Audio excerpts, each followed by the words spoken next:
Patay ang isa ka 24 anyos nga lalaki matapos nga na-trap sa sunog sa isa ka talyer sa barangay Balabagohano, Iloilo City, kay nasang kaagahon. Ang biktima mo si Rosto Mansita nga magulang graduate sa kurso nga criminology sa University of Iloilo kag nagaprepara na kuntani para sa board exam. Sa interview sa nga Bombo Radio kay punong barangay Antonio Jacoba, iyagin pahayag nga sandig sa iban nga mga pumuluyo sa lugar. May napatian sila nga naglupok kadungan sang sunog. Suno sa opisyal, nakagwa man sa balay ang iban nga mga utod sang biktima. Las 3:12 sang ginpasaka ang first alarm status. Alas 3:38 naman sang kaagahon sang gindeklarar nga fire under control. Kag manug alas 4 na sang dalayon nga napalong sa mga bombero ang sunog. Ginaimbisigaran pa sa otoridad kung anong ginhalinan sang insidente. Subong kagahon na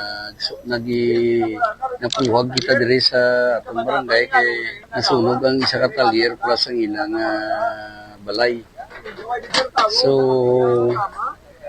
ang iba niya ng mga utod sa biktima nakahingagaw pong biktima ta kaya ang kwarto ya dito sa medyo layo pag narumpag ang ilang balay ang inadayunan dito. So posible wala sa kagwa.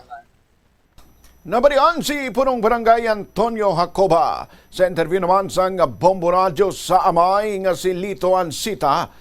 Iyagin pahayag nga halin pa sa Antique ang iya anak kag may kaugalingon naman nga pamilya. Pahayag sini sa atop sa ila balay naghalin ang kalayo. Suno pa kay Ansita, posible nga kuryenteng rason sang sunog. Ilabi na bangod nga may power interruption kahapon.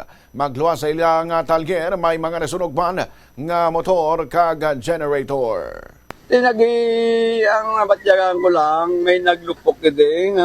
Guro, either ang mga pressure sa foam na bla, may pressure ng foam na pagdagdag ya, tinadagdagan niya guro. Kahit ano mo lang din, mga plywood mo na ding ang aton amon na dingding. Ang palibot na munsin, tapos ang salog plywood. Dugay na ni Sir Talyer. Dugay na din. Tuloy mga 8 siguro. Kaya dito naman kay Kapiring to is kapitan to. Tuloy sir ang ano ko lang. Kuring tigid guro. Kaya gagapon na brownout magapon mo. Gabi na napuli ka mo alas 10 siguro. Titulog lang ko dam stante. Ipuka ko sa bata ko paano sunog ang talyer. Kung sa top lang dapat pag gulpi lang nagulpi lang dagdag dapat tapos dalom layon.